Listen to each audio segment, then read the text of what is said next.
My book is Thinking with the Dancing Brain. This is a presentation by me, and information about this book includes it was published by Rowman and Littlefield. It was copyright 2016 and is by Sandra Minton and Rima Faber. So, content and context. When thinking about the dancing brain, the author expresses their cognitive attributes of the brain and how the brain responds to movement. So, during the beginning of the book, it is a lot about just the brain, how the brain works. We're talking about dendrites and axons. We're talking about how the brain responds to different activities, and that is a main source in this book. How the mind and body responds to composing thoughts, critical thinking, and problem solving.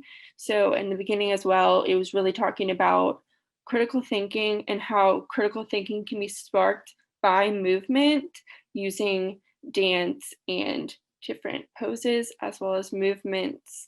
This book was created by the author after her sister suffered a stroke and was going through rehabilitation and talking about how music and dance incorporated with these movements really helps the brain heal and respond to the movements. We're also talking about theory during this book. Is mentioned Piaget and Vygotsky, and during this part with the theory involved, it's really talking about the sensitivity and the nerve endings as you're growing and how your body is responding, talking about the elements of the brain by these theorists. Theory about Piaget, for instance, talking about the different stages of development. The work of Piaget relates to the approach of dance educators for the students.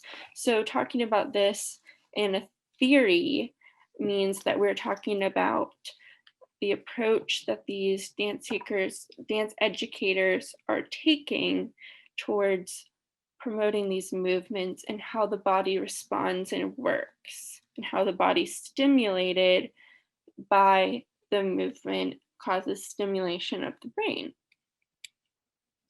How these are broken down includes different things involving movement and how you would put this into motion in a lesson plan. So the whole book is really mapped out as a lesson plan guide when you think about it, because they're talking about observation and imaging. So you're observing something, you're watching a performance, a dance, whatever it may be.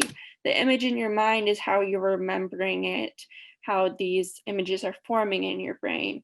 Abstracting is going the extra part and really thinking about what these dance movements mean and why you're remembering it the way you're remembering it. Forming patterns, reflecting about why something was repeated. Was it repeated to show emphasis? Was it repeated just as part of the dance? Analyzing, thinking about your thoughts in the artistic meaning of things. Emphasizing, focusing, looking deeper, planning, and playing. So the playing also goes along with planning in ways that you're bringing this to life. So you're taking this image in your mind, you're reworking it, you're changing it, you're figuring out why things were done the way they were, and you're physically acting upon it. Transforming is the changing. So as you are working through the exercise, you are then transforming it and tweaking things and changing and making things flow better. And synthesizing, adding all the tools together that were just given to you in this layout and creating together.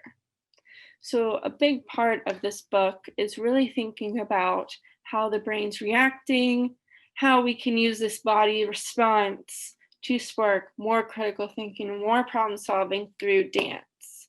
So we think about a lot of different critical thinking strategies, but these strategies are really amped up with the element of movement involved. And that is it for my presentation. Thank you.